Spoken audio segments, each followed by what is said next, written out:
Hey guys, मेरा नाम doctor शरण है और आप सबका स्वागत है हमारे इस यूट्यूब चैनल पर जिसका नाम है नीट परी, जहां पे मैं आपको एनसीईआरटी के एक्सप्लेनेशंस प्रोवाइड कर रहा हूं ताकि अपकमिंग नीट एग्जाम से पहले आप अच्छे से प्रिपेयर कर सको, सारे के सारे कॉन्सेप्ट्स क्लियर कर सको और नीट एग्जाम में ज़्यादा से ज़्यादा स्कोर कर सको। हम already human physiology, biology, human welfare और प्लांट फिजियोलॉजी इन यूनिट्स के सारे चैप्टर्स कवर कर चुके हैं। इन चैप्टर्स के वीडियोज़ का लिंक इस वीडियो के डिस्क्रिप्शन बॉक्स में आपको मिल जाएगा। साथ ही साथ हर चैप्टर के साथ मैं आपको हैंड रिटन नोट्स प्रोवाइड कर रहा हूँ। बहुत ही ऑर्गेनाइज तरीके से मैंने नोट्स लिखे हैं आप लोगों के लिए, ताकि नीट एग्जाम की प्रिपरेशन में आपकी और एक्स्ट्रा हेल्प हो सके और चीज़ें जो इंपॉर्टेंट है वो आपको ज़्यादा याद रहे। तो इस वीडियो के डिस्क्रिप्शन बॉक्स में भी इस चैप्टर का हैंड रिटन नोट आपको मिल जाएगा, जाके वो हैंड रिटन नोट डाउनलोड कीजिएगा। एंड ऑल्सो अगर आपको ये वीडियोस हेल्पफुल लग रही है तो हमारे चैनल को सब्सक्राइब कीजिए एंड हमारे वीडियोस बाकी नीट एस्पिरेंट्स के साथ भी जरूर शेयर कीजिए। So without wasting much time, now let's get started. The chapter that we are doing today is cell cycle and division. तो बेसिकली सेल साइकिल है क्या? How do you define cell cycle? So cell cycle is defined as sequence of events. क्या है ये? Sequence of events है। ठीक है, sequence of events जो क्या करा रहा है, जो कि हमारा बेसिकली सेल को मदद कर रहा है उसका जेनोम मल्टीप्लाई करने में। Sequence of events that help cells duplicate its genome, duplicate its genome, जो उसका जेनेटिक मटेरियल है, जो जेनोम है उसको डुप्लीकेट करेगा। उसके अलावा क्या करेगा? जो भी उसके बाकी सेल कॉन्स्टिट्यूएंट्स है उसको सिंथेसाइज करेगा। क्या करेगा? Synthesise other cell constituents, other cell constituents and eventually क्या करेगा? It will divide, eventually it will divide into two daughter cells, divide into two daughter cells. ठीक है, सो अगर पूरा कंबाइन करके बताऊं तो cell cycle is nothing but a sequence of events by which cell duplicates its genome, synthesizes other cell constituents and divides into two daughter cell। ठीक है, अब जो ये सेल साइकिल है ये फेजेस में होता है। देखो, सेल नहीं चाहता कि जब वो सेल डिवाइड हो रहा है उसके अंदर कंफ्यूजन क्रिएट हो। कभी ऐसा नहीं होना चाहिए कि बीच में सिंथेसिस फेज हो रहा है फिर अचानक से रेप्लिकेशन हो रहा है ना।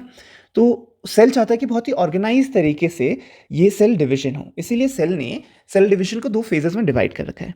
पहला फेज है हमारा इंटरफेज, इंटरफेज, और दूसरा फेज है हमारा एम फेज, एम फेज। अब देखो, इसमें जो एक्चुअल सेल डिवीजन हो रहा है, जिसमें सेल एक्चुअली डिवाइड होकर दो डॉटर सेल्स बन रही है, वो किस में होता है? वो होता है एम फेज में। What is M? M is mitosis. ठीक है, माइटोसिस फेज में ये होता है। फिर इंटरफेज क्या है? Interphase is nothing but the time between two mitosis, मतलब दो एम फेजेस के बीच में जो फेज है that is your interphase, between two M phases. ठीक है, it is between two M phases. लेकिन इंटरेस्टिंग चीज ये है कि जो एम फेज है जिसमें एक्चुअली सेल डिवाइड कर रहा है that is very short lived, और जो इंटरफेज है that last for more than 95% of time of cell cycle. ठीक है, एग्जाम्पल हमारा एनसीईआरटी में दे रखा है ड्यूरेशन का, कि जो ह्यूमन सेल है, typical human cell, it takes 24 hours for cell to divide, मतलब सेल साइकिल 24 आवर्स के लिए होता है। और ईस्ट में this cell cycle last for 90 minutes, 90 minutes in yeast and 24 hours in human cell. So इस 24 hours में से 95% time is in interphase and less than 4% time is in M phase. ठीक है, so let's first discuss about the interface. क्या क्या हो रहा है इंटरफेस में? बेसिकली इंटरफेस में एक चीज हो रही है, क्या? कि सेल तैयारी कर रहा है, it is preparing. Preparing for what? Preparing for M phase. ठीक है, अब प्रिपरेशन में जो सारी चीजें होती है सारी की सारी चीजें आपकी इंटरफेस में आ जाएंगी। जो भी चीजें प्रिपरेशन में आती है, चाहे वो सेल ग्रोथ हो, चाहे वो डीएनए रेप्लिकेशन हो, सारी चीजें किस में आ जाएंगी? Preparation of M phase, that is interface में। तो अब जो इंटरफेस है इसको भी हमने तीन पार्ट में डिवाइड कर रखा है। पहला क्या है इंटरफेस का? इसे हम बोलते हैं G1 फेज, या फिर इसको बोलते हैं गैप 1, G1 और गैप 1। तो बेसिकली इसमें होता क्या है? इसमें जैसे मैंने बताया, सबसे पहले क्या करेगा? सेल अपना साइज इंक्रीज करेगा, सेल ग्रोज इन साइज। देखो, मेन पर्पस क्या है सेल डिवीजन का? कि सेल को अपना नंबर इंक्रीज करना है और जो अपना जेनेटिक मेकअप है वो प्रिजर्व करके रखना है ना। जो उसके पास जीन्स है, जो डीएनए है, वो चाहता है कि वो दोनों डॉटर सेल के पास जाए, ताकि दोनों डॉटर सेल वो जेनेटिक मटेरियल कंजर्व करे, प्रिजर्व करे, और जो मदर सेल है वैसे ही जनरेट हो, है ना। सो हमें दोनों चीजें चाहिए, सेल ग्रोथ भी चाहिए, डीएनए रेप्लिकेशन भी चाहिए। G1 फेज याद रखना, it is the phase of cell growth. यहां पे cell is metabolically active, metabolically active. Metabolically active मतलब उसके अंदर सारी की सारी साइकिल, सारे के सारे प्रोसेसेस चल रहे हैं जिसकी वजह से सेल ग्रो कर रहा है। लेकिन अभी तक डीएनए रेप्लिकेशन नहीं हुआ, there is no DNA replication, there is no DNA replication yet. ठीक है, सो अगर G1 फेज को आप डिफाइन करना चाहो तो क्या होगा, it is the interval between mitosis जिसमें एक्चुअल सेल डिविजन हो रहा है and initiation of DNA replication, initiation of DNA replication. मतलब अभी तक डीएनए रेप्लिकेशन शुरू नहीं हुआ, तो एम फेज या फिर माइटोसिस फेज और डीएनए रेप्लिकेशन इनिशिएट होने से पहले जो ये बीच का टाइम है that is your G1 phase. G1 phase के बाद क्या होगा, देखो अब क्या हुआ, सेल मेटाबॉलिकली एक्टिव था, सेल ग्रो कर गया। अब सेल ग्रो करने के बाद सेल को डिवाइड होना है, डिवाइड होने के लिए पहले क्या करना पड़ेगा, उसको डीएनए रेप्लिकेट करना पड़ेगा। अगर डीएनए रेप्लिकेट नहीं करेगा तो दोनों सेल को डीएनए कैसे देगा। तो सेकेंड फेज आता है इसके बाद हमारा एस फेज, एस फेज और द सिंथेसिस फेज। रिमेंबर इससे बहुत बार क्वेश्चन आ रखा है, एस फेज और synthesis phase.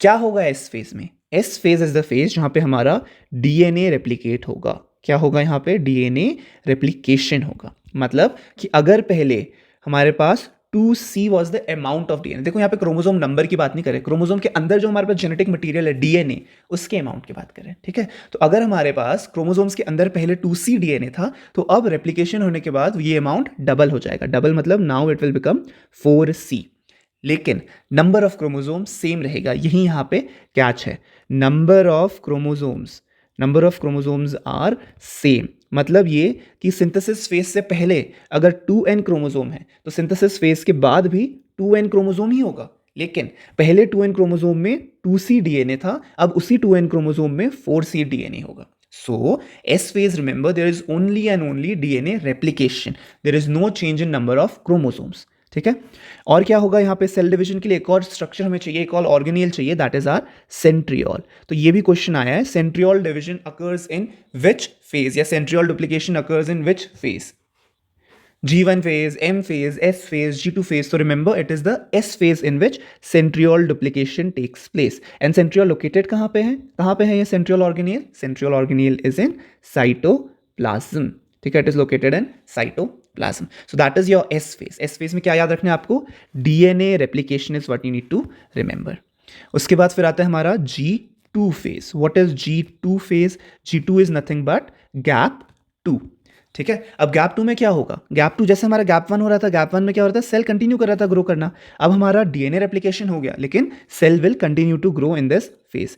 Cell continues to grow, cell continues to grow, वो ग्रो किए जा रहा है, बड़ा हुए जा रहा है, it is preparing itself for mitosis now. क्योंकि G2 फेज के बाद क्या आ जाएगा, अब सेल डिवीजन स्टार्ट होने वाला है हमारा, है ना। तो उसको बिल्कुल तैयारी करके रखनी है कि अब मैं जैसी बॉडी बताएगा कि सेल डिवाइड करना, मैं तुरंत डिवीजन स्टार्ट कर दूंगा।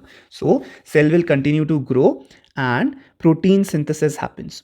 Protein synthesis happens here. Proteins that are necessary for mitosis, this protein is synthesized in G2 phase. अब यही चीज़ आपको सेल साइकिल के डायग्राम में अगर मैं दिखाऊं थोड़ा जूम आउट करके, तो मैंने क्या बोला, कहाँ से स्टार्ट हो रहा है हमारा इंटरफेज, G1 से स्टार्ट होता है। तो दिस इज आर G1, ठीक है, this is our G1 which is gap 1। Gap 1 में क्या कर रहा है, सेल ग्रो कर रहा है, लेकिन अभी तक डीएनए रेप्लिकेशन नहीं हुआ। यहीं पे मार्क कर रहा हूँ, no DNA replication. DNA replication में बार बार एम्फेसाइज कर रहा हूँ, तो आप समझ सकते हो कि कितना इंपॉर्टेंट है। ये याद रखना कि कौन से फेज में डीएनए रेप्लिकेशन हो रहा है। G1 के बाद क्या बताया, एस फेज। तो एस फेज कहाँ पे, कौन सा फेज है जहाँ पे हमारा डीएनए रेप्लिकेशन हो रहा है। फिर कौन सा फेज आया हमारा, G2 फेज। G2 फेज में क्या बताया मैंने, G2 फेज में हमारा सेल ग्रोथ कर रहा है, डीएनए रेप्लिकेट हो चुका है, प्रोटीन सिंथेसिस हो रहा है। सो प्रोटीन सिंथेसिस हो रहा है एंड ग्रो कर रहा है सेल, है ना। एस फेज में डीएनए रेप्लिकेशन के साथ और क्या हुआ, सेंट्रियोल डुप्लीकेशन भी हो गया हमारा, सेंट्रियोल डुप्लीकेशन। ठीक है, वैसे ही हमारा G1 फेज में डीएनए तो रेप्लिकेट नहीं हुआ, लेकिन हमारा ग्रो यहाँ पे भी सेल कर रहा है। ठीक है, तो ये पूरा का पूरा क्या है, हमारा इंटरफेज है। अब इन 3 फेजेस के अलावा एक और फेज एनसीईआरटी में मेंशन्ड है, which is our G0 phase. What is it, G0, G0 phase. क्या है ये G0 phase? So basically G0 is the inactive stage. देखो हमारे बॉडी में ना सारी सेल्स प्रोलिफरेट नहीं करती, सेल्स मेटाबॉलिकली सारी एक्टिव है, लेकिन सारी सेल्स प्रोलिफरेट नहीं करती, मतलब सारी सेल्स डिवाइड नहीं करती। तो जो सेल्स डिवाइड नहीं कर रहे वो कहाँ निकल रहे, वो बेसिकली G0 फेज में है। ठीक है, अब एनसीईआरटी में ये G0 को G1 के पहले दिखा रखा है साइकिल में, but it's not actually G0 G1 से पहले नहीं है। बेसिकली G0 एक अलग ही साइकिल है। अलग ही पाथ है जहाँ पे सेल निकल जाता है, ठीक है। जी नॉट एक अलग ही पाथ है जहाँ पे सेल बाहर की तरफ निकल जाएगा। ये चीज़ जो आपको याद रखना है वो ये है कि जी नॉट कहाँ से आ रहा है, G1 से आ रहा है, ठीक है। G1 में क्या हो रहा था, डीएनए रेप्लिकेशन नहीं हो रहा था, सेल ग्रो कर रहा था। तो नॉर्मली भी हम चाहते हैं कि सेल ग्रो करे, और अगर सेल डिवाइड नहीं करा तो हम चाहते हैं कि वो डीएनए रेप्लिकेट ना करे। तो basically G naught is a quiescent stage. What is it? It is a quiescent stage, ठीक है। It is a quiescent stage. और क्वेसेंट स्टेज में क्या होगा, क्वेसेंट स्टेज में सेल जिंदा है, cell is alive and it is active, ठीक है। बट नो डिविजन, मतलब सेल डिवाइड करने के मूड में नहीं है, वो डिवीजन के साइकिल से बाहर ही निकल गया है। जब तक उसे बोला ना जाए कि आप डिवाइड करो, अगर उसको बोल दिया कि आप डिवाइड करो तो जी नॉट वाले सेल्स वापस जीवन में घुस जाएंगे, ठीक है। जी नॉट वाले वापस जीवन में घुस जाएंगे। इसीलिए साइकिल के हिसाब से इसको दिखा रखा है कि जी नॉट में सेल आ गया, जी नॉट से फिर जीवन में जाएगा, लेकिन एक्चुअली ये साइकिल नहीं है, ये एक अलग ही पाथ है, ठीक है। नॉर्मल साइकिल क्या है, G1 S G2 M, this is normal and then it gets repeated, ठीक है। This is normal. लेकिन अगर सेल डिवाइड नहीं करेगा तो M होने के बाद कहाँ पे चला जाएगा, वो M होने के बाद वो जी नॉट में चला जाएगा, और एक बार वो जी नॉट में चला गया तो सेल डिवाइड नहीं कर रहा है। अगर उसको डिवाइड करना है तो जी नॉट से वापस उसको G1 में एंट्री करना पड़ेगा, ठीक है। आई होप इतना आपको समझ आ गया हो। इतना क्या है, इंटरफेस का पार्ट है, ठीक है। इंटरफेस में क्या क्या हो गया आपने देख लिया। सेल ग्रो कर रहा है, मेन दो चीज़ें जो मैंने आपको बताई थी, क्या क्या बताई थी, interface is a preparatory phase बताया था ना, interface is a preparatory phase. तो इसमें सेल ग्रो कर रहा है और डीएनए रेप्लिकेट कर रहा है, ये मेन दो चीज़ें जो यहाँ पे हो रही है। एक बार इंटरफेस का पाथ पूरा हो गया, मतलब 95% ऑफ ड्यूरेशन सेल साइकिल का कंप्लीट हो चुका है। अब क्या करना है, अब सेल ने एक्चुअली डिवाइड करना है। तो जब सेल को एक्चुअली डिवाइड करना है उसको हम क्या बोलते हैं, एम फेज बोलते हैं, एम फेज। देखो सेल के अंदर दो इंपॉर्टेंट चीजें हैं, एक तो सेल के अपने सारे स्ट्रक्चर्स और एक है उसके अंदर का जेनेटिक मटेरियल, है ना। तो एम फेज में क्या होगा, सबसे पहले ये होना है कि इसमें आपके क्रोमोसोम्स को सेपरेट होना है। दूसरी चीज जो होनी है, इसमें सेल को एक्चुअल में खुद को बाकी सारी चीजों के साथ डिवाइड करके डॉटर सेल्स बनाने हैं, है ना। तो जो पार्ट है जहां पे क्रोमोसोम का सेपरेशन होगा इनटू डॉटर क्रोमोसोम्स, उसको क्या बोलते हैं, कैरियोकाइनेसिस, कैरियोकाइनेसिस, ठीक है। और जहां पे सेल का डिवीजन हो रहा है, साइटोप्लाज्म का डिवीजन, और उससे क्या बोलते हैं हम, साइटोकाइनेसिस, ठीक है। उससे क्या बोलते हैं, cytokinesis. So cytokinesis is division of cytoplasm, karyokinesis is division of your daughter chromosomes या separation of daughter chromosomes, separation of daughter chromosomes, ठीक है। तो एम फेज में दो चीजें हो रही है, karyokinesis and cytokinesis.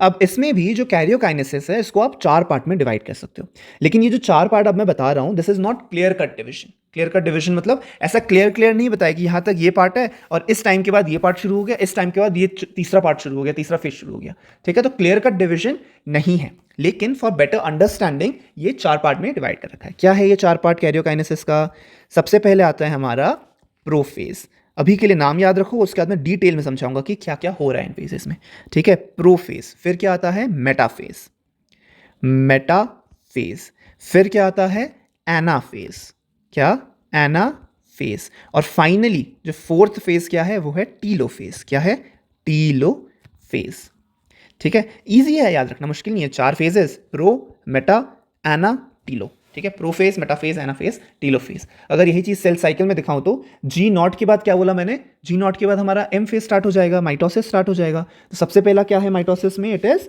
Prophase. What is it, it is prophase. Prophase के बाद क्या है, मेटा, मेटाफेज।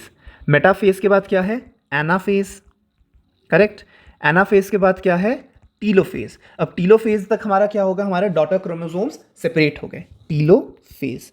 और टीलोफेज में जब हमारे डॉटर क्रोमोसोम सेपरेट हो गए तो फाइनली क्या करेगा, सेल अपना बाकी मटेरियल डिवाइड करेगा, तो वो क्या हो जाएगा हमारा, साइटोकाइनेसिस।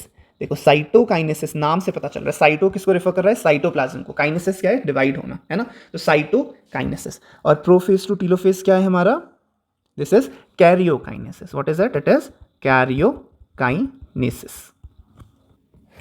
सो अगर आप पूरा सेल साइकिल देखोगे तो कुछ ऐसा दिखेगा कि जीवन से हमारा सेल साइकिल शुरू कर रहे हैं हम, जहाँ पे प्रिपरेशन हो रहा है, ग्रो हो रहा है, नो डीएनए रेप्लिकेशन। मैं ये तीसरी बार रिवाइज करा रहा हूँ, तो इसके बाद तो आपको बिल्कुल मतलब रट जाना चाहिए, दिमाग में बैठ जाना चाहिए। फिर क्या आता है एस फेज, उसमें क्या हो रहा है डीएनए रेप्लिकेशन हो रहा है, सेंट्रियोल रेप्लिकेशन हो रहा है। फिर क्या आ रहा है G2 phase, that is gap 2 phase, उसमें क्या हो रहा है प्रोटीन सिंथेसिस हो रहा है एंड सेल इज नाउ बिल्कुल रेडी, जब भी उसको सिग्नल मिलेगा कि अब आपको कैरियोकाइनेसिस करना है वो शुरू हो जाएगा एंड सेल ग्रो अभी भी कर रहा है, ठीक है। फिर क्या है हमारा karyokinesis which is part of M phase, उसमें क्या हो रहा है prophase, metaphase, anaphase, telophase and finally telophase के बाद साइटोकाइनेसिस। कैरियोकाइनेसिस प्लस साइटोकाइनेसिस दोनों मिलके क्या बनाते हैं हमारा एम फेज, ठीक है। अब एक इंटरेस्टिंग चीज जो मैं आपको बता दूं यहाँ पे, जो आपका एम फेज है जहाँ पे एक्चुअल सेल डिवीजन हो रहा है, वो क्या बताया मैंने, it is less than 5% duration, है ना, इट इज लेस देन, क्योंकि अगर इंटरफेज मोर देन 95% ड्यूरेशन है तो obviously M phase is less than 5% duration. अब उसी के साथ मैंने यहाँ बताया था ह्यूमन सेल 24 आवर्स का सेल साइकिल कैरी आउट करता है, तो लेस देन 5%, आप इतना याद रखो कि M phase in human cell last for less than an hour, 1 घंटे से भी कम टाइम के लिए ही ये सेल डिवीजन एग्जिस्ट करता है, यानी कि एम फेज एग्जिस्ट करता है, बाकी पूरा 24 घंटे का टाइम यानी 23 आवर्स इज योर इंटरफेज, ठीक है। अब एम फेज के डिटेल में जाने से पहले देखो, इंटरफेज होने के बाद ना दो तरीके से हमारा जेनेटिक मटेरियल डिवाइड हो सकता है। अभी जो मैंने बताया वो एक तरीका है, उसके अलावा एक दूसरा तरीका भी होता है जिसको हम बोलते हैं मियोसिस, जो कि इस चैप्टर में आएगा। माइटोसिस, मियोसिस दोनों ही चैप्टर में बहुत प्यारी तरीके से एक्सप्लेन किया गया है, जो कि मैं आपको वीडियो में भी एक्सप्लेन करूंगा आगे। बट आपको ये पता होना चाहिए कि दो तरीके के सेल डिवीजन हो रहे हैं यहाँ पे, तो मैं ओवरव्यू दे रहा हूँ कि दो तरीके के सेल डिवीजन हो रहे हैं, डिफरेंस क्या है, माइटोसिस और मियोसिस का डिफरेंस क्या है, माइटोसिस एंड मियोसिस। देखो दोनों के दोनों क्या है, एम फेज है, ठीक है। इंटरफेज दोनों में होगा, इंटरफेज क्या, जब एम फेज होगा तब ये डिफरेंशिएशन शुरू होगा कि सेल माइटोटिकली डिवाइड करेगा या सेल में मियोसिस होगा। तो मेन डिफरेंस यही है कि जो माइटोसिस होता है, जो माइटोसिस होता है उसमें क्रोमोसोम नंबर इज प्रिजर्व्ड, मतलब अगर पेरेंट के पास 2n क्रोमोसोम है तो डॉटर के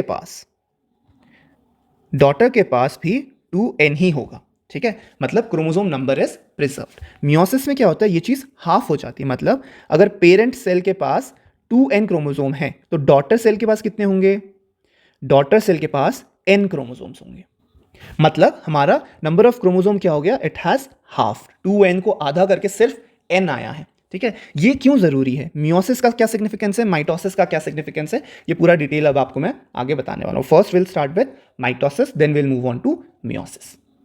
तो माइटोसिस मैंने क्या बताया, कैरियोकाइनेसिस एंड साइटोकाइनेसिस। कैरियोकाइनेसिस के 4 फेजेस, क्या क्या बताया कैरियोकाइनेसिस के 4 फेजेस, सबसे पहले मैंने बताया प्रोफेज, करेक्ट। प्रोफेज के बाद क्या बताया, प्रोफेज के बाद बताया मैंने मेटाफेज, करेक्ट है ना। मेटाफेज के बाद क्या बताया, मेटाफेज के बाद बताया मैंने एनाफेज, और एनाफेज के बाद क्या बताया, एनाफेज के बाद बताया मैंने टीलोफेज, सही है, टीलोफेज। और फाइनली कैरियोकाइनेसिस के बाद क्या होगा, साइटोकाइनेसिस, है ना। फाइनली क्या होगा हमारा, साइटोकाइनेसिस। अब हर एक फेज में क्या हो रहा है ये जानना जरूरी है। तो सबसे पहले प्रोफेज में क्या हो रहा है, तो ये समझो आप, देखो जो जेनेटिक मटेरियल है, जो क्रोमोसोम है, वो डिस्क्रीट स्ट्रक्चर्स नॉर्मली नहीं होते, normally they are entangled with each other, what, they are entangled, कुछ ऐसे होंगे, ठीक है। आपने वुलन गुच्छा देखा है ना, जो धागा होता है उसका गुच्छा देखा है, तो वैसा कुछ होता है, एंटैंगल्ड होता है। अब उस गुच्छे को तो आप सेपरेट नहीं कर सकते, उस गुच्छे को तो आप कैसे डिवाइड करोगे, है ना, कैसे सेपरेट करोगे into daughter chromosomes, not possible. तो उस गुच्छे को पहले आपको क्या करना पड़ेगा, पहले ऑर्गेनाइज करना पड़ेगा, और ये जो हम ऑर्गेनाइज करते हैं of chromosome, organization of chromosome into discrete structures, इसको क्या बोलते हैं हम, कंडेंसेशन। सबसे पहले क्या करेंगे हम, कंडेंसेशन करेंगे, क्या, कंडेंसेशन ऑफ क्रोमोसोम्स, ठीक है। क्या किया हमने, कंडेंसेशन ऑफ क्रोमोसोम्स। तो जब हम क्रोमोसोम्स को कंडेंस करेंगे, जो हमारा एंटैंगल्ड था वो क्या हो जाएगा, अनटैंगल्ड हो जाएगा, अन मतलब उसका जो टैंगलिंग था वो खत्म हो जाएगा। सो क्रोमोसोम्स बिकम अनटैंगल्ड, ठीक है। अनटैंगल मतलब अब वो धीरे धीरे डिस्क्रीट स्ट्रक्चर्स बनने जा रहे हैं। डिस्क्रीट स्ट्रक्चर मतलब देखो ये पूरी एंटैंगलिंग थी, अब इसको हमने अनटैंगल कर दिया, कंडेंसेशन कर दिया, तो डिस्क्रीट स्ट्रक्चर्स बन गए, ठीक है। अब देखो ये क्या है, डिस्क्रीट स्ट्रक्चर्स बनना अभी शुरू हुआ है, तो ये है हमारा early, it is early prophase, है ना, अर्ली प्रोफेज। ये क्या है हमारा, this is our late prophase, late prophase. क्यों बोल रहा हूँ लेट प्रोफेज, लेट प्रोफेज इसलिए बोल रहा हूँ क्योंकि इसमें देखो डिस्क्रीट क्रोमोसोम्स ऑलमोस्ट हमको दिख रहे हैं कि ये एक क्रोमोसोम है, ये दूसरा है, ये तीसरा क्रोमोसोम, ये चौथा क्रोमोसोम, ऐसे करके हमें क्रोमोसोम अलग अलग ऑलमोस्ट, अच्छे से अभी भी अलग नहीं हुए। देखो अच्छे से अलग इसलिए नहीं हुए बोल रहा हूँ क्योंकि अच्छे से अलग होंगे तो वो मेटाफेज हो गया, तो अभी पूरी तरीके से क्रोमोसोम अलग अलग नहीं हुए, डिस्क्रीट स्ट्रक्चर्स नहीं हुए, लेकिन यू कैन सी कि काफ़ी हद तक कंडेंसेशन हो गया है। दूसरी चीज़ क्या होगी, दूसरी चीज़ ये होगी कि जो सेंट्रियोल है they will move to opposite poles, move to opposite poles. This is very important क्योंकि सेंट्रियोल्स अभी आपके डीएनए सेपरेशन में, क्रोमोसोम सेपरेशन में into this respective daughter chromosomes मदद करने वाले, ठीक है। Remember this, centrioles move to opposite poles. जो सेंट्रियोल की बात कर रहे हैं, जस्ट अ रिविजन, कहाँ पे रेप्लिकेट हुआ सेंट्रियोल? एस फेज में, करेक्ट, एस फेज में हुआ था रेप्लिकेट। सो अगर हाईलाइट बताना है कि प्रोफेज में क्या क्या हो रहा है, तो सबसे पहले क्या हो गया प्रोफेज में? हाईलाइट्स, ठीक है। मेन ये दो चीज़ें हो रही है, लेकिन हाईलाइट्स अगर बताए कि सारी चीज़ें क्या क्या हो रही है जो आपको डायग्राम से डिड्यूस करके दिखाना है, तो सबसे पहले क्या हो रहा है? क्रोमोसोमल कंडेंसेशन, जो मैंने आपको बता दिया। क्रोमोसोमल कंडेंसेशन, आप देखोगे कि दो क्रोमैटिड्स आपस में जुड़े हुए हैं। देखो, दो क्रोमैटिड्स आपस में जुड़े हुए हैं, ठीक है। दूसरी चीज क्या बताई? Centrioles will move to the opposite pole. तो इसको बेसिकली हम बोलते हैं mitotic spindles. Centrioles are nothing but mitotic spindles. So NCERT में मेंशन्ड है असेंबली ऑफ माइटोटिक स्पिंडल्स। तो कंफ्यूज नहीं होना कि हाई क्या नया चीज बोल दिया, नहीं। असेंबली ऑफ माइटोटिक डिवीजन क्या, माइटोटिक स्पिंडल्स क्या है? Mitotic spindles. Assembly of mitotic spindles is nothing but ये जो सेंट्रियोल हमारा ऑपोजिट पोल में मूव कर रहा है वो है हमारा असेंबली। माइटोटिक स्पिंडल यानी कि सेंट्रियोल हमारा पहले ही बन चुका है इस फेज में, हम बस उसको असेंबल कर रहे हैं, ठीक है। एंड फाइनली कंडेंसेशन के बाद, असेंबली के बाद, अगर आप डायग्राम में देखोगे, क्या आपको सेल ऑर्गेनेल्स दिख रहे हैं इस डायग्राम में? नहीं, सेल ऑर्गेनेल्स नहीं दिख रहे, मतलब they have disappeared. So disappearance, क्या हो रहा है यहाँ पे? डिसअपियरेंस ऑफ सारी ऑर्गेनेल्स। क्या क्या है? गोल्गी कॉम्प्लेक्स एक है, और क्या है? एंडोप्लाज्मिक रेटिकुलम है, और क्या है? न्यूक्लियोलस है, और क्या है? न्यूक्लियर एनवेलप है। देखो न्यूक्लियर एनवेलप, ये क्या है हमारा? न्यूक्लियर एनवेलप है ना। तो न्यूक्लियर एनवेलप भी धीरे धीरे गायब हो रहा है। So nucleolus and nuclear envelope, nuclear envelope, ये सारी चीज़ें क्या? गायब हो गई। तो तीन चीज़ें हो रही है, सबसे पहले कंडेंसेशन हो रहा है, फिर माइटोटिक स्पिंडल असेंबली हो रही है, और फाइनली हमारा disappearance of all the organelles हो रहे हैं, ठीक है। अब आ जाएगा हमारा नेक्स्ट फेज। नेक्स्ट फेज क्या है? मेटाफेज। अब मैंने क्या बोला कि कंडेंसेशन आपका पूरा कंप्लीट नहीं हुआ, यहाँ पे डिस्क्रीट क्रोमोसोम्स दिख नहीं रहा, तो कंडेंसेशन कंप्लीट कहाँ पे होगा? कंडेंसेशन कंप्लीट होगा हमारा मेटाफेज में। Condensation of chromosome is complete, condensation of chromosomes, chromosomes. So condensation of chromosomes complete जहाँ पे हो गया, वो कौन सा फेज है? मेटाफेज। तो अब देखो कि अब देखो क्रोमोसोम कितना वेल ऑर्गेनाइज स्ट्रक्चर लग रहा है ना। अब लग रहा है अच्छे से क्रोमोसोम जैसा हम पढ़ रहे थे, है ना, जैसा हम सेल ऑर्गेनेल वाले चैप्टर में पढ़ रहे थे, क्रोमोसोम बिल्कुल ऐसा लग रहा है अब। हाँ, तो मतलब कंप्लीट कंडेंसेशन ऑफ क्रोमोसोम कहाँ पे हो रहा है? मेटाफेज में। Remember, condensation of chromosome initiation पूछा कहाँ पे? एनाफेज में। कंप्लीशन पूछा कहाँ पे? मेटाफेज में। जैसा मैंने बताया, ये फेजेस हमने अपनी पढ़ने के लिए डिस्कस किया है, क्लियर कट नहीं होता कि देखो यहाँ से मेटाफेज शुरू हो गया अब, इसीलिए कंडेंसेशन दोनों जगह आ रहा है ना। क्लियर कट डेफिनेशन ये कि यहाँ से मेटाफेज आपका शुरू है, क्योंकि वो पढ़ने के लिए हमने डिवाइड कर रखा है, तो थोड़ा बहुत ओवरलैपिंग होता है, ठीक है। सो कंडेंसेशन ऑफ क्रोमोसोम शुरू है ना, ऊपर हुआ था प्रोफेज में, खत्म कहाँ पे हो रहा है हमारा? मेटाफेज में, ठीक है। वैसे ही हमारा nuclear envelope, nuclear envelope disintegration and disappearance कहाँ पे शुरू हुआ है? प्रोफेज में। खत्म कहाँ पे होगा हमारा? Disintegration of nuclear envelope metaphase में, ठीक है। सो कंप्लीट, क्या? कंप्लीट डिसइंटीग्रेशन, डिसइंटीग्रेशन मतलब न्यूक्लियर एनवेलप पूरी तरह डिस्ट्रॉय हो गया, टूट गया, ठीक है। Complete disintegration of nuclear envelope, ठीक है। Complete disintegration of nuclear envelope. As you can see यहाँ पे न्यूक्लियर एनवेलप नहीं है, तभी तो क्रोमोसोम फ्रीली मूव कर रहा है, as you can see in the diagram, है ना। तो क्रोमोसोम फ्रीली मूव कर रहा है, मतलब क्या है? मतलब ये है कि न्यूक्लियर एनवेलप अब वहाँ पे नहीं है। ये जो पहला डायग्राम दिख रहा है, दिस इज ट्रांजिशन। ट्रांजिशन कहाँ से कहाँ? Transition from prophase to metaphase, ठीक है। It is the transition from prophase to metaphase. And as you can see, हमारा जो जेनेटिक मटेरियल है, दैट इज द क्रोमोसोम, ये हमारा पूरे साइटोप्लाज्म में फैला हुआ है। पूरे साइटोप्लाज्म में फैला हुआ है मतलब chromosome spread, chromosome spread through out cytoplasm, जैसा मैंने बताया, क्योंकि हमारा न्यूक्लियर एनवेलप डिसइंटीग्रेट हो गया। Chromosome spread to entire cytoplasm, entire cytoplasm. अब क्रोमोसोम का स्ट्रक्चर अगर मैं जूम इन करके दिखाऊं तो वो कुछ ऐसा दिखेगा आपको, है ना। ये जो क्रोमोसोम है, बाहर जूम इन करके जब दिखा रहा हूं तो कुछ ऐसा दिखेगा। अब इसमें जो चीज़ें याद रखनी है वो क्या है? बीच में क्या है आपका? सेंट्रोमियर है, ठीक है। क्रोमोसोम के स्ट्रक्चर से आपको इतना तो पता ही है। और क्या है? सिस्टर क्रोमैटिड्स हैं, सिस्टर क्रोमैटिड्स। तो अगर क्रोमोसोम देखोगे तो हमारे पास दो सिस्टर क्रोमैटिड्स हैं, ऊपर और नीचे, और इनको बीच में जोड़ किसने रखा है? सेंट्रोमियर ने जोड़ रखा है। अब सेंट्रोमियर के ऊपर एक डिस्क शेप स्ट्रक्चर होता है। सेंट्रोमियर अगर ये है तो इसके ऊपर एक डिस्क शेप स्ट्रक्चर होगा। इस डिस्क शेप स्ट्रक्चर को हम क्या बोलते हैं? Kinetochore core. क्या बोलते हैं? काइनेटोकोर। क्या फंक्शन है काइनेटोकोर का? अब जो हमारा डिवीजन चल रहा है ना, एम फेज चल रहा है, उसमें सेंट्रोमियर से ज्यादा इंपॉर्टेंट फंक्शन काइनेटोकोर का है। क्यों? क्योंकि काइनेटोकोर इज द साइट जहां पे हमारे स्पिंडल फाइबर्स आके अटैच होने वाले हैं। It is the site where spindle fibres, what? Spindle fibres they will attach. और ये स्पिंडल फाइबर्स क्या करेंगे? स्पिंडल फाइबर्स सारे के सारे क्रोमोसोम को सेंटर में ले आएंगे। Chromosome will be brought to centre, ठीक है। तो अब देखो डायग्राम में क्या हो रहा है। क्रोमोसोम यहां पे क्या था? Transition from pro to metaphase चल रहा था। अब ये जो सेकंड डायग्राम है, दिस इज द मेटाफेज, ठीक है, दिस इज द मेटाफेज। अब मेटाफेज में ये क्या है हमारा? दिस इज सेंट्रियोल, ठीक है। जो हमने बताया था प्रोफेज में पोल्स में चले गए, ये वो पोल वाले सेंट्रियोल है। ये क्या है हमारे? ये क्रोमोसोम्स है जो अच्छे से इनका स्ट्रक्चर अब दिख रहा है, ठीक है। और ये क्या है हमारे? These are spindle fibres. कहाँ पे अटैच होंगे स्पिंडल फाइबर्स? बताया मैंने, कहाँ पे? काइनेटोकोर में। सो काइनेटोकोर में ये स्पिंडल फाइबर्स जाके अटैच हो रखे, और स्पिंडल फाइबर्स दोनों तरफ से क्रोमोसोम को अपनी तरफ खींचना शुरू कर चुके हैं अभी। इसीलिए जो क्रोमोसोम पूरे साइटोप्लाज्म में फैला हुआ था, अब वो जाके बीच में अरेंज हो गया है। अब इस अरेंजमेंट को कहाँ बोलते हैं? क्या बोलते हैं? This arrangement is nothing but metaphase plate.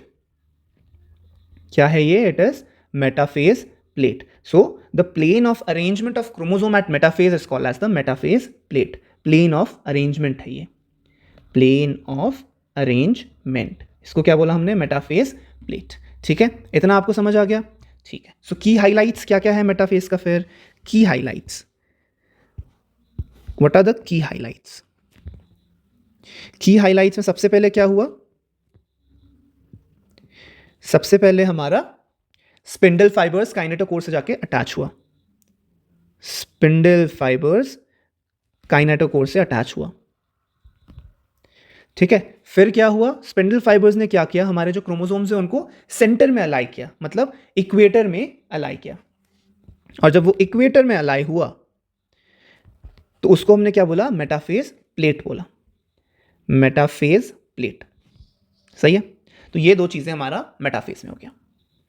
तो अभी तक क्या हुआ? क्रोमोसोम ने कंडेंस किया, हमें पता चला अच्छा क्रोमोसोम ऐसा दिखता है, ये है हमारा क्रोमोसोम, उसको हमने मेटाफेज प्लेट में अलाई कर दिया। अच्छा, मेटाफेज इज द फेज जहाँ पे सारी क्रोमोसोमल स्टडीज होती हैं, ठीक है। All chromosomal studies are conducted in metaphase plate. क्यों? क्योंकि इसमें आपका सबसे अच्छा स्ट्रक्चर दिख रहा है क्रोमोसोम का, ठीक है। सो एक एग्जाम्पल है क्रोमोसोमल स्टडी का, कैरियोटाइपिंग, ठीक है। सो याद रखना क्या?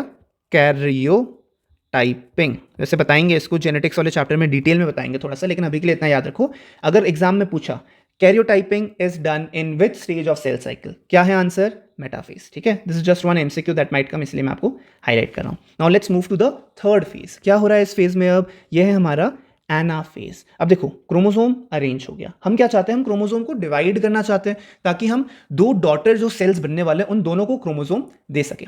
तो जो हमारा क्रोमोसोम मेटाफेज प्लेट में अरेंज हुआ था, जो क्रोमोसोम मेटाफेज प्लेट में अरेंज किया हुआ था, इसको क्या करेंगे? हम स्प्लिट करेंगे सबसे पहले, ठीक है। Splitting into what? Splitting into daughter chromatids, two daughter chromatids. अभी डॉटर क्रोमैटिड्स सेंट्रोमियर में जुड़े हुए थे, अब हम क्या करेंगे? इन डॉटर क्रोमैटिड्स को अलग अलग कर देंगे। So it is split, chromosome is split into two daughter chromatids, ठीक है। टू डॉटर क्रोमैटिड्स में ये स्प्लिट हो गए। अब जो स्पिंडल हमने अटैच कर रखा था काइनेटिक कोर से, वो स्पिंडल क्या करेगा? कॉन्स्ट्रिक्ट करना शुरू करेगा। सो डायग्राम में देखो, ये क्या है? हमारे स्पिंडल फाइबर्स है ना, ये क्या है? स्पिंडल फाइबर्स है। अभी क्या थे? स्पिंडल फाइबर्स सारे हमारे सेंटर तक आ रहे थे। अब क्या हो रहा है? अब स्पिंडल फाइबर सेंटर तक नहीं जा रहे, अब स्पिंडल फाइबर कंस्ट्रिक्ट कर रहे हैं। तो आप देखो कि स्पिंडल फाइबर्स कंस्ट्रिक्ट करने की वजह से ये जो डॉटर क्रोमैटिड्स है वो हमारे सेंट्रियोल की तरफ मूव कर रहे हैं। सेंट्रियोल कहाँ पे प्रेजेंट है? हमारा पोल में प्रेजेंट है ना। सो कॉन्ट्रैक्शन ऑफ स्पिंडल फाइबर्स हो रहा है, और कॉन्ट्रैक्शन ऑफ स्पिंडल फाइबर्स होने की वजह से क्या हो गया? हमारा migration of the chromosomes to opposite poles, migration of our daughter chromosomes और daughter chromatids to opposite pole, ठीक है। तो ऑपोजिट पोल में वो मूव हो गया, ठीक है। अब ध्यान से देखना, ऑपोजिट पोल में जब वो मूव कर रहा है, कौन सा पार्ट आगे है? ये मैं बता इसलिए रहा हूँ क्योंकि मेंशन है एनसीईआरटी में और डायग्राम में देख भी सकते हो कौन सा पार्ट आगे की तरफ मूव कर रहा है. This is nothing but the centromere, है ना. तो centromere is the leading edge. Remember centromere of each chromosome is the leading edge. अगर एग्जाम में पूछा which is the leading edge in anaphase, तो remember centromere of each chromosome is the leading edge. Leading edge वो इसलिए है क्योंकि अब वहीं से वो आगे की तरफ डायरेक्शन दिखा रहा है कि हमें जाना कहाँ पे. ठीक है. एंड ये क्या है, हमारे आर्म्स है. So arms are what, arms are trailing behind. Trailing, tailing आप कुछ भी बोल सकते हो. Trailing behind. ठीक है. Leading edge and trailing behind. Correct. Anaphase को कैरेक्टराइज किस किसने किया, क्या चीजें हो रही है एनाफेज में, दो चीजें हो रही है. सबसे पहले क्या, सेंट्रोमियर स्प्लिट, क्रोमैटिड सेपरेट. सबसे पहली चीज क्या हो रही है एनाफेज में, centromere split, chromatid separate. Correct. Chromatid separate. दूसरी चीज क्या हो रही है, क्रोमैटिड मूवमेंट. तो क्रोमैटिड कहां मूव कर रहा है, chromatid move to opposite pole. ठीक है. तो ये दो चीज हमारी हाईलाइट है एनाफेज का. Now let's move to the final phase of M phase और mitosis. What is it, it is decondensation. ठीक है. इसमें डायरेक्टली हाईलाइट बता दूंगा मैं क्या हो रहा है यहाँ पे, डीकंडेंसेशन. स्टार्ट कैसे हुआ था, कंडेंसेशन से हुआ था ना. प्रोफेज में क्या हो रहा था, कंडेंसेशन ऑफ क्रोमोसोम. अब यहाँ पे क्या हो रहा है, अब यहाँ पे देखो वापस क्रोमोसोम डिस्क्रीट स्ट्रक्चर नहीं है ना. डिस्क्रीट स्ट्रक्चर क्रोमोसोम का स्ट्रक्चर में दिख ही नहीं रहा. मतलब ये क्या हो गया हमारा, डीकंडेंसेशन हो गया. सो क्रोमोसोम हमारे रिस्पेक्टिव पोल्स में पहुंच गया, वहां पे जाके डीकंडेंसेशन हो गया. तो क्रोमोसोम वापस एक क्लस्टर बन गया. So chromosome forms cluster. Chromosome cluster is formed. और आप देखो क्रोमोसोम क्लस्टर के अराउंड क्या है, एक एनवेलप आ गया. मतलब ये कि nuclear envelope is back. So we can say nuclear envelope formed around the chromosomal cluster. ठीक है. क्रोमोसोमल क्लस्टर के अराउंड न्यूक्लियर एनवेलप बन गया. और इसी के साथ हमारी सारी ऑर्गेनियल्स भी वापस आ जाएंगी. कौन कौन सी organelles, nucleolus, Golgi complex, ER, endoplasmic reticulum. So basically telophase में जो प्रोफेज में होता है उसका ठीक ऑपोजिट हो रहा है. वहां पे क्या हुआ था, कंडेंसेशन. यहाँ पे क्या हुआ, डीकंडेंसेशन. वहां पे न्यूक्लियर एनवेलप डिसइंटीग्रेट हो रहा था, यहाँ पे क्या बन रहा है. वहां पे सारी ऑर्गेनियल्स गायब हो रही थी, यहाँ पे क्या रीअपियर हो रही है. ठीक है. तो अब हमारा कैरियोकाइनेसिस हो गया. जेनेटिक मटेरियल जो दो सेल के लिए हमें अलग अलग करना था वो अलग अलग हो गया. लेकिन अभी भी सेल डिवीजन कंप्लीट नहीं हुआ है. सेल डिवीजन कंप्लीट होगा जब हमारा साइटोकाइनेसिस होगा, मतलब साइटोप्लाज्म सेपरेट होगा. अब साइटोकाइनेसिस एनिमल सेल और प्लांट सेल में अलग अलग तरीके से होते हैं. Animal cell and plant cell. क्या है डिफरेंस, डिफरेंस ये है कि एनिमल सेल में क्या होता है, हमारा प्लाज्मा मेम्ब्रेन होता है. प्लांट सेल में क्या होता है, हमारा सेल वॉल होता है. तो सेल वॉल फॉर्मेशन अलग तरीका है, प्लाज्मा मेम्ब्रेन का सेपरेशन अलग तरीका है. तो प्लाज्मा मेम्ब्रेन का कैसे सेपरेशन होगा, जैसे ये एक सेल है तो बीच में एक फरो डेवलप हो जाएगा ऐसे. ठीक है. और ये फरो फिर डीपन होता रहेगा, ये फरो फिर डीपन होगा, तो ऐसा कुछ बन जाएगा. और फाइनली ये फरो दोनों सेल को अलग अलग कर देगा. So cell plasma membrane separation and cytokinesis in animal cells take place through furrow development. ठीक है. क्या, फरो डेवलपमेंट. एंड ये फरो फाइनली बीच में जाके मीट करेंगे और सेल दो पार्ट में डिवाइड हो जाएगा. प्लांट सेल में फर्क क्या है, प्लांट सेल के पास है सेल वॉल. ठीक है. अब जो प्लांट सेल का सेल वॉल है वो फरो नहीं बना सकता. तो सेल वॉल फॉर्मेशन हमेशा नया सेल वॉल होता है. There is always new cell wall formation. And new cell wall formation के लिए हमें क्या चाहिए होता है, एक सेल प्लेट चाहिए होता है. रिमेंबर क्या, सेल प्लेट. जो ये सेल प्लेट है ये कहाँ पे प्रेजेंट होता है, ये बेसिकली आपके सेंटर ऑफ द सेल से शुरू होता है. तो अगर आप ऐसे लोगे एक प्लांट सेल, तो सेंटर ऑफ द सेल से सेल प्लेट डेवलप होगा और सेल प्लेट फिर आपके पेरिफेरी में मूव करेगा और ये पूरा का पूरा एक नया सेल वॉल बन जाएगा.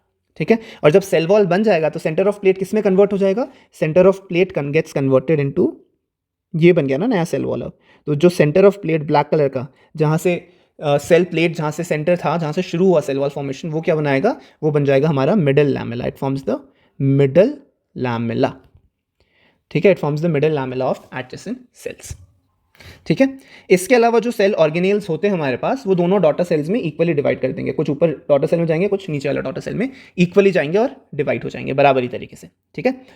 अब मल्टी न्यूक्लिएटेड कंडीशंस कहाँ होता है, जब इतना ऑर्गेनाइज तरीके से सब कुछ हो रहा है तो हमारे पास कुछ मल्टी न्यूक्लिएटेड कंडीशंस भी होती हैं. तो वो कैसे जनरेट हो रही है, मल्टी न्यूक्लिएटेड मतलब जब सेल में एक न्यूक्लियस से ज़्यादा न्यूक्लियस हो, मल्टी न्यूक्लिएटेड। एग्जाम्पल क्या है मल्टी न्यूक्लिएटेड कंडीशन का? सिंसेशियम इज फॉर्म्ड। सिंसेशियम हमारा मसल सिंसेशियम भी हो सकता है या फिर लिक्विड एंडोस्पर्म का एग्जाम्पल एनसीईआरटी में दे रखा है।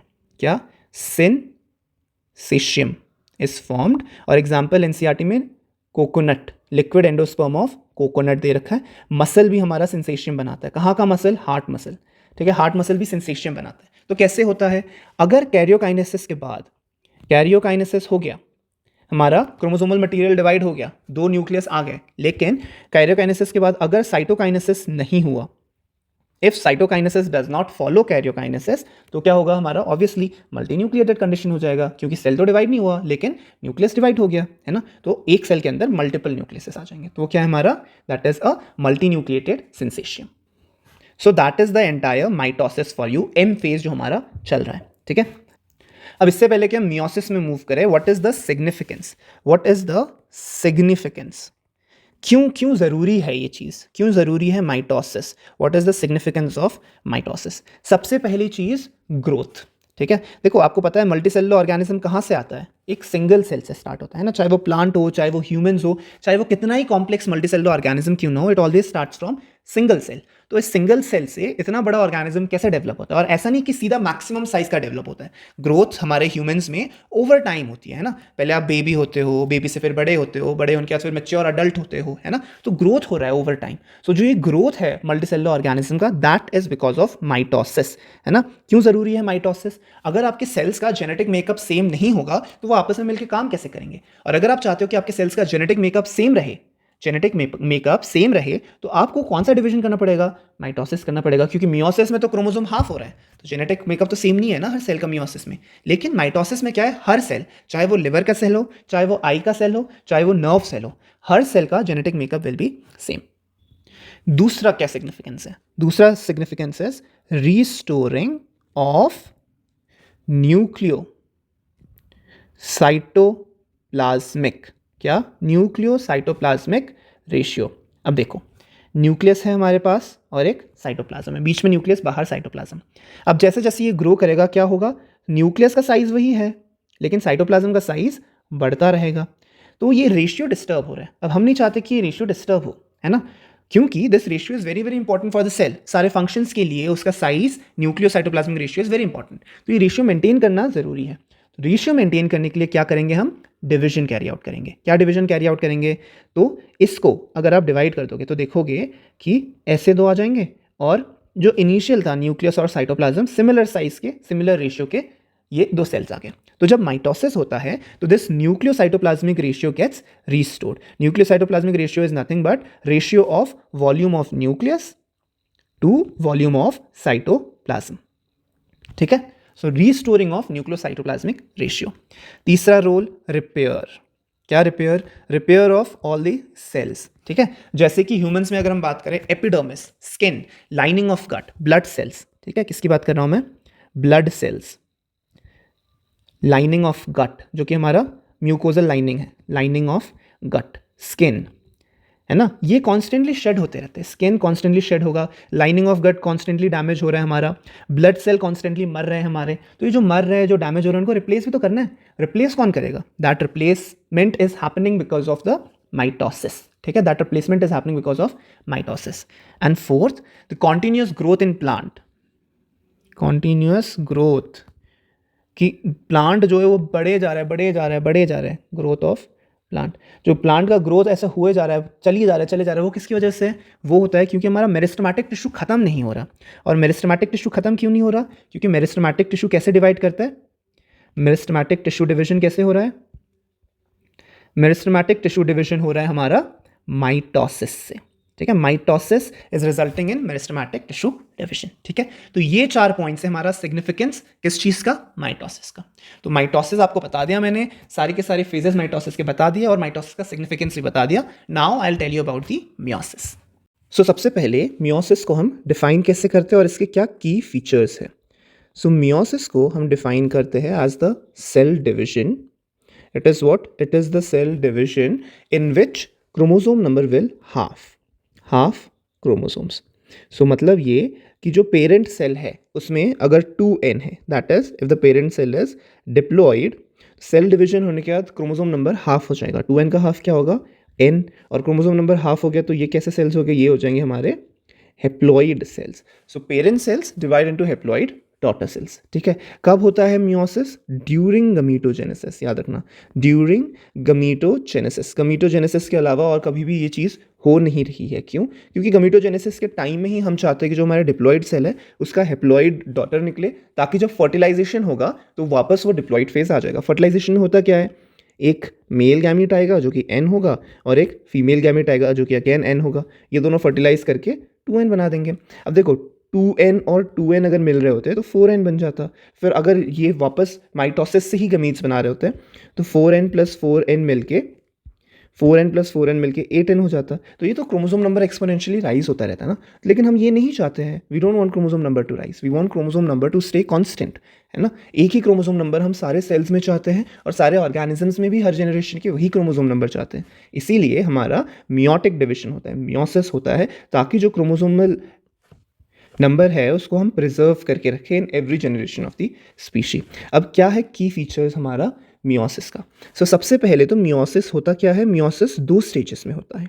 ठीक है, 2 स्टेजेस मतलब मियोसिस 1 एंड मियोसिस 2। अब माइटोसिस में ऐसा माइटोसिस 1 माइटोसिस 2 कुछ नहीं था ना, माइटोसिस में बस माइटोसिस था जिसके 4 फेजेस थे। मियोसिस 2 पार्ट में होता है, मियोसिस 1 जिसके अपने फेजेस होंगे and meiosis 2। So meiosis happens in 2 parts. खास चीज़ क्या है? खास चीज़ ये है कि मियोसिस 1 और मियोसिस 2 के बीच में कोई भी एस फेज नहीं है या नो इंटरफेजेस प्रेजेंट। अब देखो हमारा डीएनए रेप्लिकेशन कब हो रहा था? स्टार्टिंग में ही आपको बता दिया, DNA replication is happening where? DNA replication is happening in S phase of interphase, है ना। अब इंटरफेज आ कहाँ पे रहा है? इट हैपन्स बिफोर मियोसिस 1, यहाँ पे आपका एस फेज होगा। अगर आप देखोगे कि 2 डिवीजन हो रहा है हमारा, 2 अलग अलग साइकिल हो रहा है न्यूक्लियर डिवीजन और सेल डिवीजन का, मियोसिस 1 मियोसिस 2। न्यूक्लियर डिवीजन हो रहा है इसमें 2 बार, nuclear division into 2 times, cell division इसमें हो रहा है 2 बार, cell division into 2 times, but DNA replication हो रहा है इसमें एक ही बार। ठीक है, there is only 1 cycle of DNA replication, ये याद रखना आपका जरूरी है। दूसरी चीज, मियोसिस में क्या होता है? मियोसिस में एक चीज होती है जिसको हम बोलते हैं रिकॉम्बिनेशन। रिकॉम्बिनेशन किसके बीच में होता है? Recombination, recombination is between homologous chromosomes, homologous chromosomes. ठीक है, अभी मैं बिल्कुल डिटेल में समझाऊंगा कि रिकॉम्बिनेशन हो कब रहा है। मियोसिस में होता क्या है कि होमोलोगस क्रोमोसोम्स होते हैं, उनका होता है पेयरिंग। ठीक है, ये क्रोमोसोम है, अब इसके साथ ही हमारा दूसरा क्रोमोसोम यहाँ पे होगा, इसके होमोलोगस क्रोमोसोम है। तो ये होमोलोगस क्रोमोसोम क्या करते हैं? आपस में पेयरिंग करते हैं, और जब पेयरिंग करते हैं कुछ जेनेटिक मटेरियल एक्सचेंज होता है तो उसको हम बोलते हैं रिकॉम्बिनेशन। ठीक है, तो मियोसिस में ये एक नई चीज़ हो रही है, रिकॉम्बिनेशन बिटवीन होमोलोगस क्रोमोसोम्स। और फाइनली माइटोसिस में क्या हो रहा था? 2 डॉटर सेल प्रोड्यूस हो रहा था। यहाँ पे जब मियोसिस एंड होगा तब हमारे पास 4 हैप्लॉइड सेल्स आएंगे, 4 हैप्लॉइड सेल्स जनरेट होंगे। ठीक है, at the end of one cycle of meiosis which contains meiosis 1 as well as meiosis 2। सबसे पहले हम meiosis 1 पे फोकस करेंगे। meiosis 1 के क्या क्या फेजेस है ये आपको बताऊंगा, फिर meiosis 2 में हम जाएंगे। अब ऑब्वियसली देखो क्रोमोसोमल एक्टिविटी यहाँ पे ज़्यादा हो रही है, डिप्लॉइड से हैप्लॉइड होना है, तो meiosis 1 obviously would be complex and simple mitosis, लेकिन डिवीजन वही 4 फेजेस में है। क्या क्या है? माइटोसिस में क्या था? सबसे पहले प्रोफेज, है ना, तो यहाँ पे क्या होगा? प्रोफेज 1। दूसरा क्या था? मेटाफेज, तो यहाँ पे क्या होगा? मेटाफेज 1। फिर क्या था? एनाफेज, तो यहाँ पे क्या होगा? एनाफेज 1। ठीक है, एनाफेज क्या था? टीलोफेज, तो यहाँ पे क्या होगा? टीलोफेज 1। ये 1 क्यों आ रहा है? क्योंकि ये मियोसिस 1 का पार्ट है। ठीक है, सारा 1 1 1 जो आया है वो मियोसिस 1 का होने की वजह से। प्रोफेज 1 अगेन कॉम्प्लेक्स है, तो कॉम्प्लेक्स है तो क्या क्या होगा प्रोफेज 1 में? डिविजन कर देंगे। हर जगह ना जो भी थोड़ी सी भी चीज़ कॉम्प्लेक्सिटी आ जाती है उसको हम डिवाइड कर दें कि इसको हम ऐसे पार्ट्स में पढ़ेंगे, ऐसे पार्ट्स में समझेंगे। प्रोफेज को और फर्दर सब डिवाइड कर रखा है, तो प्रोफेज को 5 पार्ट्स में डिवाइड कर रखा है based on the chromosomal behaviour. तो डिविजन किसके बेसिस में है? Chromosomal behaviour, chromosomal behaviour. तो 5 पार्ट्स क्या क्या है? सबसे पहले हमारा है लेप्टोटीन, लेप्टोटीन। देखो अब मैंने माइटोसिस में बता दिया था आपको, बिल्कुल वीडियो में जब मैंने प्रोफेज आपको माइटोसिस में एक्सप्लेन किया था उसी टाइम पे सबसे पहले चीज़ मैंने क्या बोली थी कि नॉर्मल सेल्स में क्रोमोसोम कैसा होता है? बिल्कुल टैंगल्ड होता है ना। मतलब अगर आप रुई का गुच्छा देखोगे वैसा होता है। अब इसको तो हम डिवाइड नहीं कर सकते, तो हमें डिवाइड करने के लिए क्या चाहिए, इसकी अनटैंगलिंग करनी पड़ेगी, अनटैंगलिंग करनी पड़ेगी, ये बताया था मैंने, है ना। अब अनटैंगलिंग करने के लिए क्या होता है हमारा, कंडेंसेशन। तो वही चीज़ यहाँ पे भी हो रहा है, क्या हो रहा है, condensation. So condensation of chromosome किसमें होता है, लेप्टोटीन में, कंडेंसेशन ऑफ क्रोमोसोम्स, ठीक है। सो फर्स्ट स्टेज जो हमारा प्रोफेज 1 का है दैट इज लेप्टोटीन। लेप्टोटीन में क्या हो रहा है, हमारा क्रोमोसोम कंडेंस हो रहा है, वो एक डिस्क्रीट स्ट्रक्चर में अभी जनरेट हो रहा है, ठीक है। सेकेंड स्टेज क्या है हमारा, जाइगोटीन, ठीक है, सेकेंड इज आर जाइगोटीन। अब जाइगोटीन से चीज़ें थोड़ी कॉम्प्लेक्स हो जाएंगी। अभी कंडेंस हो गया हमारा क्रोमोसोम, ऐसे 2 क्रोमोसोम कंडेंस हो गए हमारे, ठीक है। तो ये 2 क्रोमोसोम क्या करेंगे, ये साइनाप्सिस करना शुरू कर देंगे। साइनाप्सिस क्या है, पेयरिंग करना, ठीक है। सो बेसिकली ये जो पेयरिंग हो रही है इसको हम क्या बोल रहे हैं, साइनाप्सिस। सो क्वेश्चन ऐसे वर्डिंग पे ही आता है, क्वेश्चन में पूछा जाएगा एग्जाम में, in which of the following stages of prophase 1 does synapsis of chromosome takes place, ठीक है। तो अगर बोला साइनाप्सिस किस में बन रहा है, तो रिमेंबर इट इज जाइगोटीन। जहां पे साइनाप्सिस बन रहा है इसको हम क्या बोलते हैं, साइनाप्टोनेमल कॉम्प्लेक्स, साइनाप्टोनेमल कॉम्प्लेक्स है ये, ठीक है। It is a complex called synaptonemal complex. Pairing randomly किसी भी क्रोमोसोम के बीच में हो जाएगी, नहीं, synapsis is always form between homologous chromosomes, ठीक है।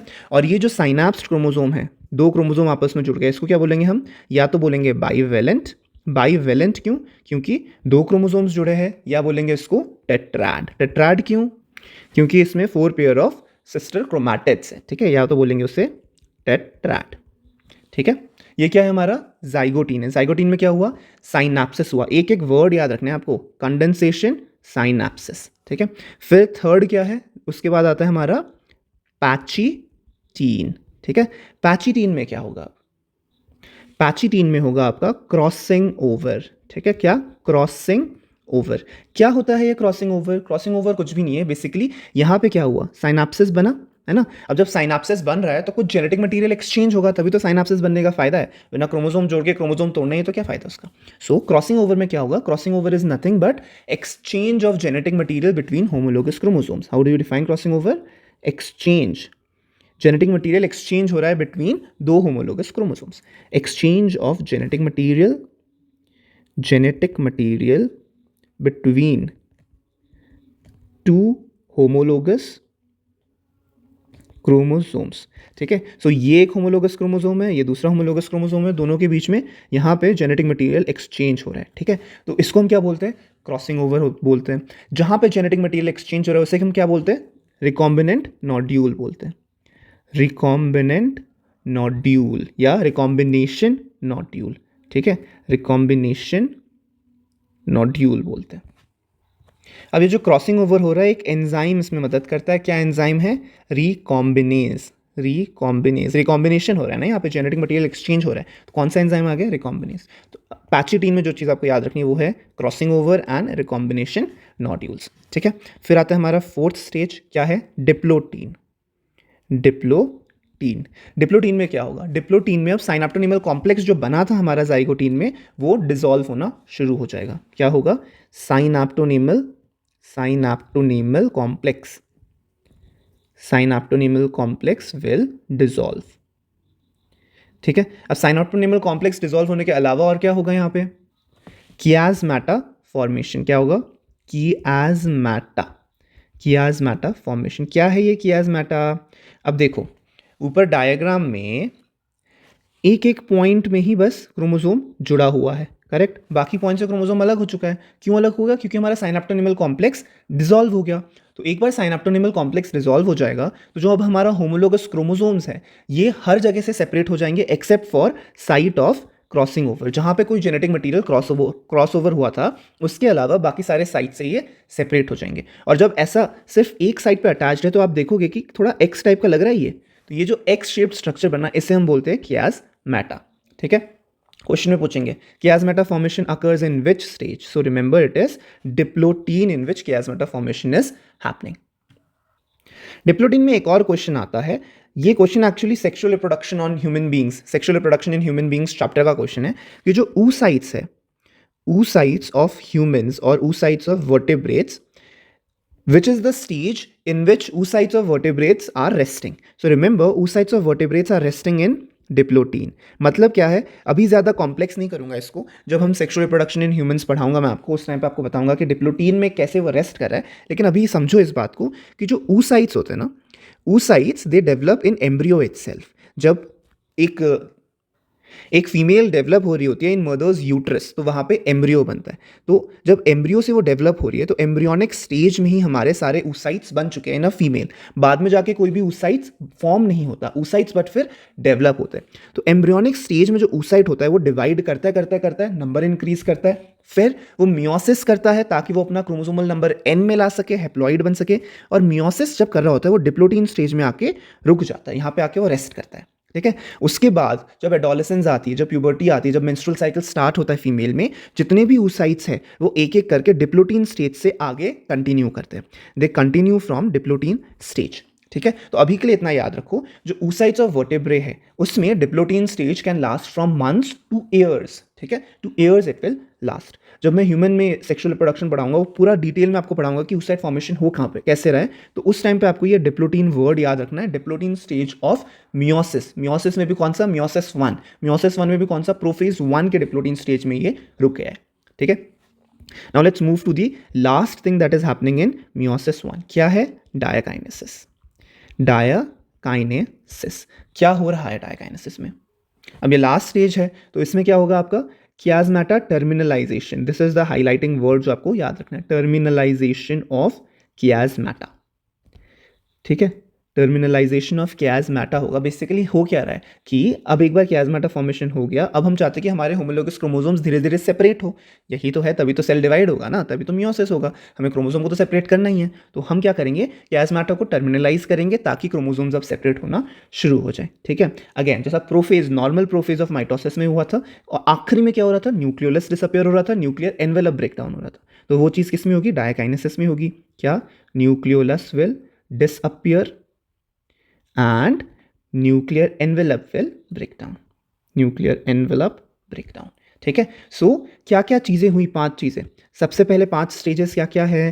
पहला है leptotene, zygotene, pachytene, diplotene and diakinesis. याद रखना ज़रूरी है, leptotene, zygotene, pachytene, diplotene and diakinesis. Highlight क्या क्या है. सबसे पहले क्या हो रहा है, कंडेंसेशन ऑफ क्रोमोसोम.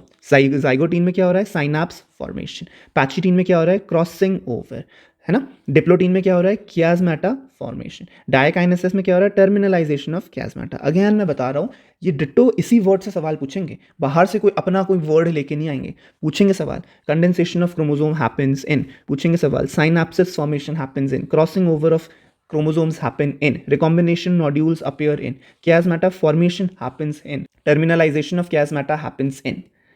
ठीक है. अब अगर इतना हो गया then will move on to the second phase. क्या है सेकेंड फेज, अब होगा हमारा मेटाफेज शुरू.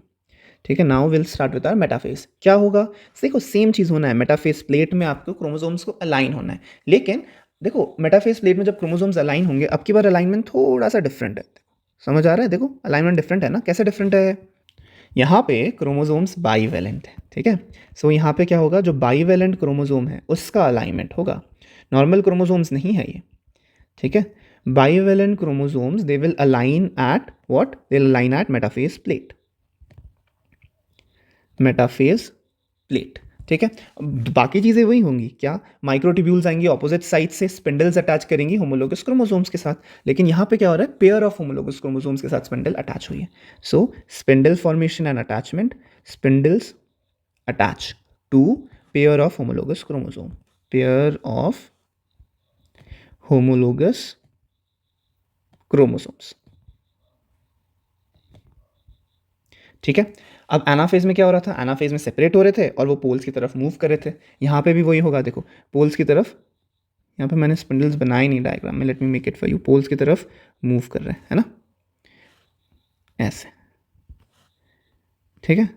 ये पोल्स की तरफ मूव कर रहे हैं.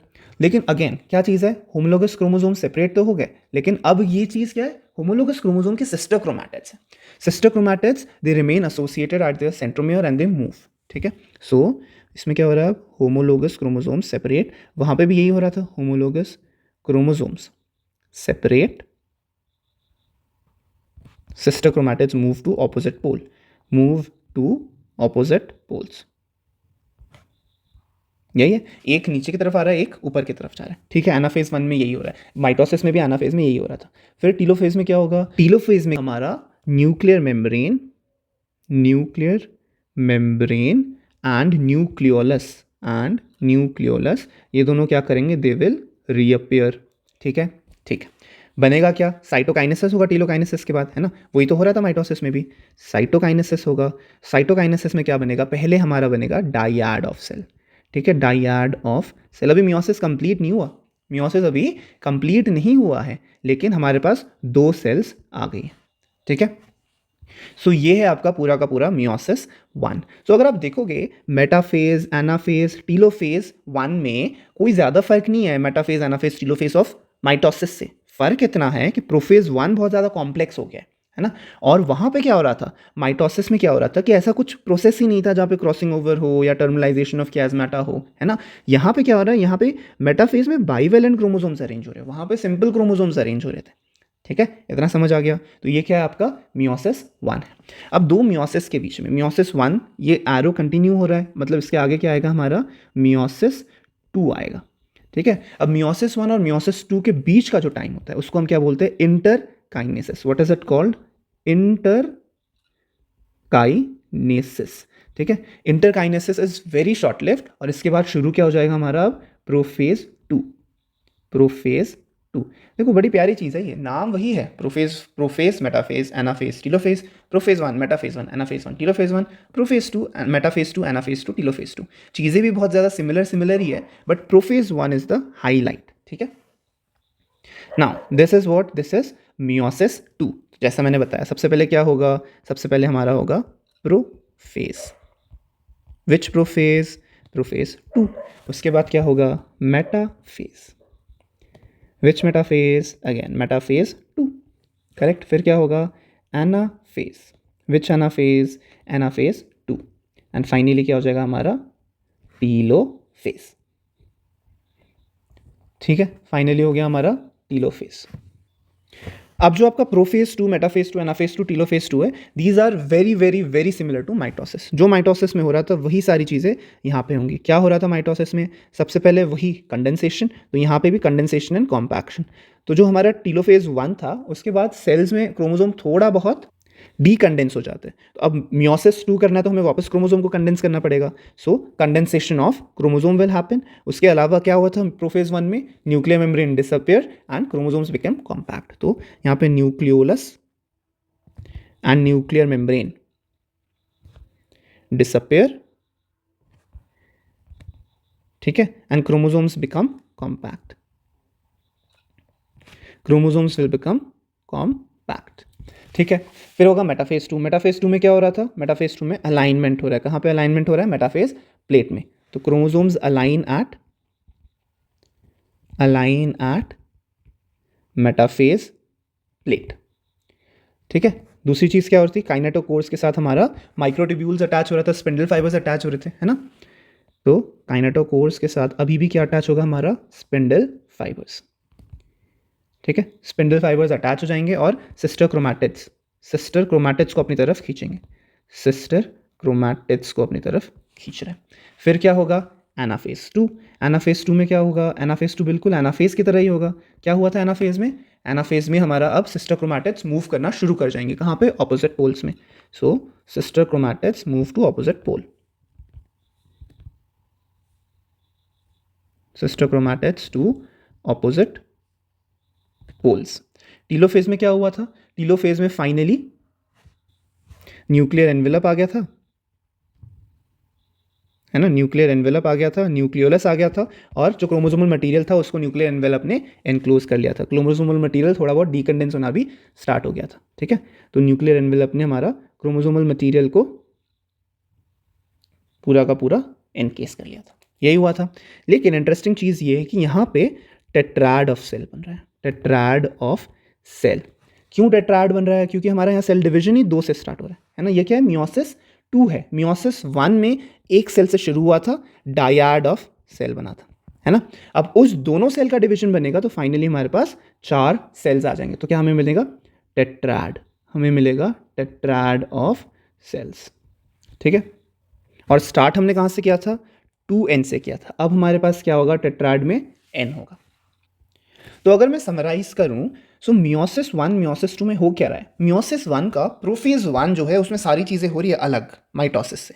जो मियोसिस 2 है it is just like mitosis, कोई अलग चीज़ हो ही नहीं रही। बस फ़र्क इतना है कि हम जब स्टार्ट कर रहे हैं माइटोसिस में एक सेल से स्टार्ट कर रहे हैं, यहाँ पे मियोसिस 2 में हम उस एक सेल से, जो आपका पेरेंट सेल है उससे नहीं स्टार्ट कर रहे। पेरेंट सेल का डिवीजन बीच में जब 2 सेल बन चुका है, डायड ऑफ सेल बन चुका है, वहाँ से फिर मियोसिस 2 स्टार्ट हो रहा है। सो मियोसिस 2 आप बिल्कुल याद रख सकते हो कि माइटोसिस ही है, लेकिन मियोसिस में हो रहा है। और जो मियोसिस 1 है that is the main thing that is different from mitosis. So that is the entire meiosis. I hope आप लोग को समझ आ गया हो। अगर नहीं आया तो एक बार जाके फिर से रिवाइंड करके वीडियो देखो। कॉम्प्लेक्स ज़्यादा करना नहीं है चीज़ें, माइटोसिस को अच्छे से समझो। एक बार माइटोसिस अच्छे से समझ जाओगे तो मियोसिस के प्रोफेज 1 को समझो, और बाकी सारी चीज़ें तो माइटोसिस जैसे ही है, ठीक है। नाउ वीडियो रैप अप करने से पहले I want to explain about this significance. जैसे हमने माइटोसिस का सिग्निफिकेंस किया था, what is the significance of meiosis, significance of meiosis. तो देखो सिग्निफिकेंस ऑफ मियोसिस एक ही चीज़ है, सेक्सुअल रिप्रोडक्शन, सेक्सुअल रिप्रोडक्शन। अब सेक्सुअल रिप्रोडक्शन की भी दो चीज़ें आपको याद रखनी है, सेक्सुअल रिप्रोडक्शन। एक क्या है, एक सेक्सुअल रिप्रोडक्शन की वजह से हमें जेनेटिक वेरिएबिलिटी मिलती है, जेनेटिक वेरिएबिलिटी। समझ आ गया ये चीज़, ठीक है। मतलब मियोसिस हमें जेनेटिक वेरिएबिलिटी देने में मदद करता है। दूसरी चीज़, सेक्सुअल रिप्रोडक्शन से क्या होता है, आप जब सेक्सुअल रिप्रोडक्शन कर रहे हो तो क्रोमोसोम नंबर कंजर्व करना जरूरी है। Chromosome number needs to be conserve, वरना जब दो गैमीट्स फ्यूज होंगे उनका क्रोमोसोम नंबर हमेशा बढ़ता रहेगा। जैसे थोड़ी देर पहले आपको बताया था, 2n से 4n, 4n से 8n, और वो एक्सपोनेंशियल राइज है, जो कि हम नहीं चाहते। हम क्रोमोसोम नंबर कंजर्व करना चाहते हैं। तो सेक्सुअल रिप्रोडक्शन की जेनेटिक वेरिएबिलिटी हमको चाहिए, और हम नहीं चाहते कि क्रोमोसोम नंबर इंक्रीज हो। तो क्रोमोसोम नंबर ना इंक्रीज हो, उसमें किसका रोल है, अगेन मियोसिस का। सो मियोसिस क्या चीज़ कर रही है, मियोसिस क्रोमोसोम नंबर इंक्रीज ना हो इसका ध्यान रख रही है, ताकि हमारा मेल और फीमेल गैमीट्स बने, और जब मेल और फीमेल गैमीट्स आपस में फर्टिलाइज करेंगे तो हमें जेनेटिक वेरिएबिलिटी भी मिल जाएगी। सो मियोसिस का यही रोल है, increasing genetic variability, conservation of chromosome numbers. क्या क्या, इंक्रीजिंग genetic variability, ठीक है, increasing genetic variability and conserving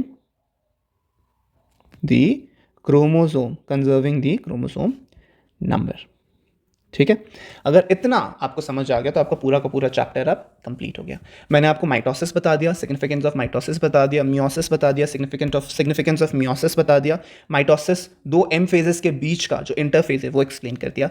दो मियोसिस के बीच में भी इंटरफेज ही होता है, okay. So M stands for either mitosis और मियोसिस, इंटरफेस दोनों में होगा। उसके अलावा माइटोसिस कैन हैपन और meiosis can happen. So that is all that you need to know in this chapter. I hope आपको सारे कॉन्सेप्ट्स क्लियर हो गए। अगर कोई भी डाउट अगर स्टिल प्रेजेंट हो तो नीचे कमेंट सेक्शन में you can let me know, I will try to solve your queries over there itself. So go download the handwritten notes of this chapter, description में आपको उसका link मिल जाएगा, and also share this video with other NEET aspirants, ताकि जितने ज़्यादा लोग हो सके उनकी मैं मदद कर पाऊँ। That would be all guys, I will see you in my next video. Thank you for watching, bye bye.